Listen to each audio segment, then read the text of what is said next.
बाबा थांबा थांबा थांबा थांबा थांबा थांबा ए या इकडे पुढे या थांबा अय बाबू इकडे पुढे या मागं साईडला नका जाऊ या पुढं भाऊ कुठे गेले तुम्ही सगळे सर आम्ही कुठं नव्हता ग्राउंडला नव्हतो का बरं सर रात्री 12-12:30 वाजता अभ्यास करत होतो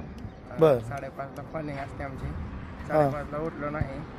म्हणून टायगर करिअर अकॅडमीचा नियम आहे की 5:30ला जी कॉलिंगला येत नाही ना त्यांनी दररोज बाथरूम घासायची त्यात आज आम्ही सापडलो त्यामुळे आम्ही आज बाथरूम घासले मग तुम्ही सगळेजण बाथरूम होतं तिथं कुठं साहित्य कुठं दाखव साहित्य दाखव हे काय हे काय पाहिजे त्याच्यात बाटली कायसाठी आणि त्याला ब्रश साप कुठे खाली ठेवला ब्रश ओके पण आज तुम्ही सापडलेत उद्या त्याला उद्या नाही सापडणार नक्की बघा मी उद्या परत तुमचा व्हिडिओ बनवून ओके